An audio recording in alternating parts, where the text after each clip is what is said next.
Hello guys, and thanks for joining me today. I'm your movie guru back with another review.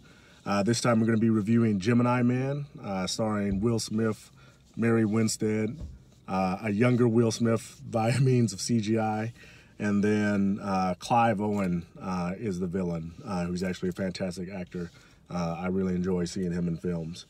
So I can say, for those of you who haven't seen a trailer or anything, the basic plot is a man who is an elite assassin, played by Will Smith, is getting to the end of his career. He's starting to retire, and then for reasons unknown to him, his agency sends an assassin to kill him. And it turns out that at some point during his tenure working for this agency, he was cloned. And so what they send to kill him is actually a younger version of himself, a clone of himself. At this stage in his career, he's about 50 years old, and then this younger version of him, this clone, is about 20. So you've got, it pits, the old, experienced, mature, knows every trick in the book assassin versus, his younger self, who has, all the skills, but he's younger, faster, stronger, better reaction times, that type of thing. I can tell you that after seeing this film, I knew this was going to be polarizing between critics and audiences, and then when I looked at the score afterward, it followed through on that.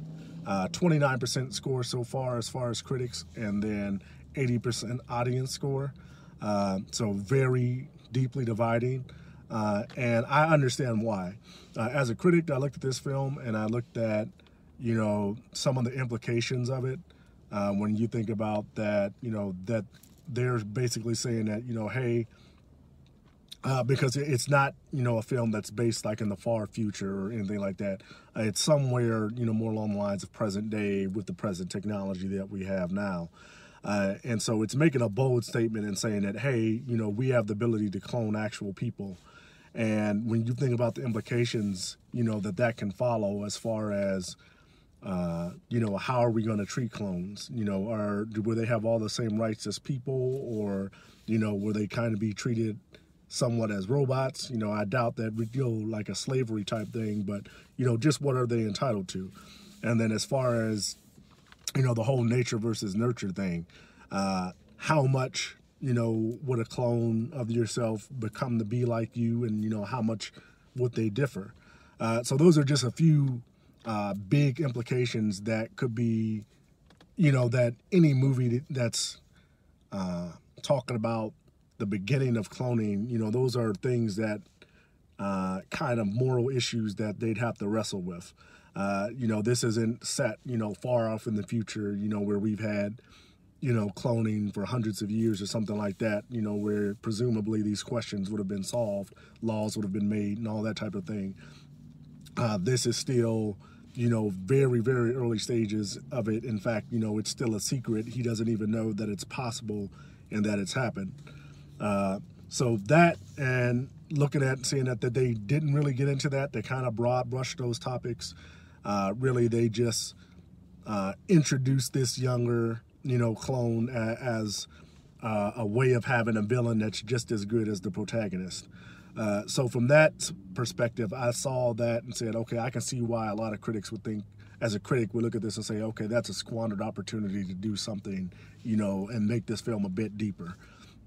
But I knew that looking at it from an audience member, just a casual moviegoer, I thought it was great. I had a really fun time. The performances were strong. Will Smith did a great job. Mary Winstead does a good job. Clive Owen, he really sells his role as usual. So from that perspective, it's great.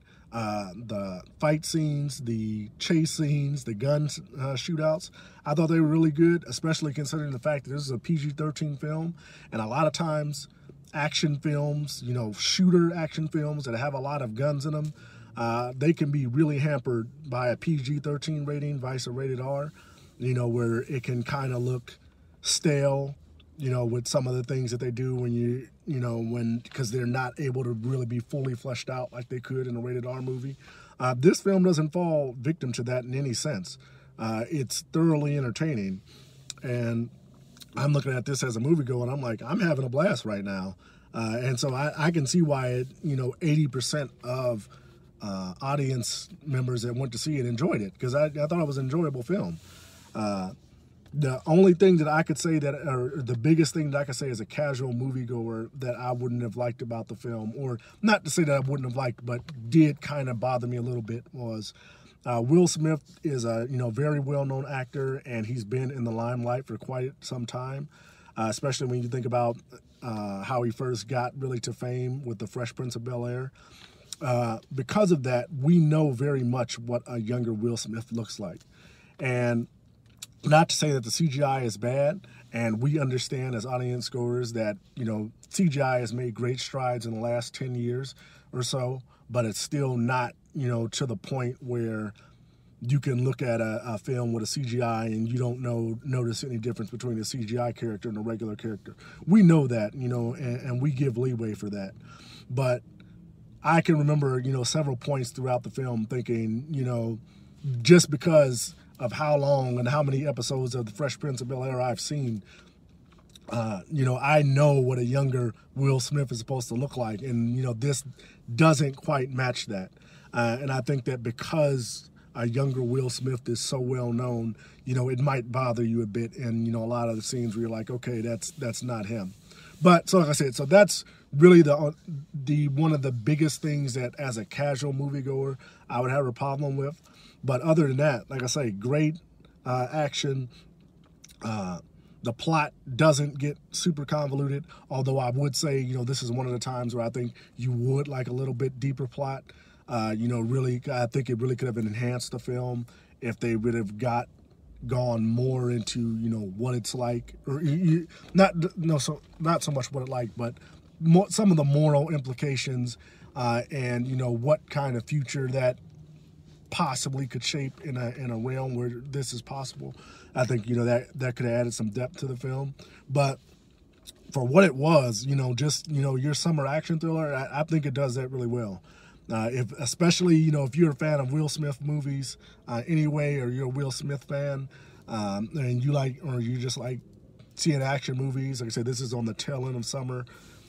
I know it's October, so technically fall, but it's not really super cold outside yet. So it's the tail end of the summer blockbuster season. You're not really getting those big action blockbusters like you do in the summer. So to see this, not juxtapositioned against the big blockbusters, this is a very entertaining film. And I think that a lot of audiences will look at it that way. So as your casual moviegoer, I'd give it a 7.5 out of 10. Definitely something that, I enjoy going to. This is the type of film that I enjoy going out on the weekend to see. This is something that you're with your friends, or you're alone, or you're with your significant other, and you say, you're making plans for the weekend. And you're like, hey, let's go see a movie. And, you want to be entertained. You want, a date night, or just have fun with friends. And this movie fits that really well. So 7.5 out of 10. If you like action movies, if you like thrillers, this movie isn't quite a thriller, I would classify it. But if you like action movies, shooters, entertaining movies, this is a film that you go see. You'd have a good time. Strong performances, good action. You'll enjoy it. Thanks for watching, guys. I appreciate it. Hit the like, hit the subscribe button if you like what you see. Write me a comment. Let me know what you think. And until next time, thank you, guys.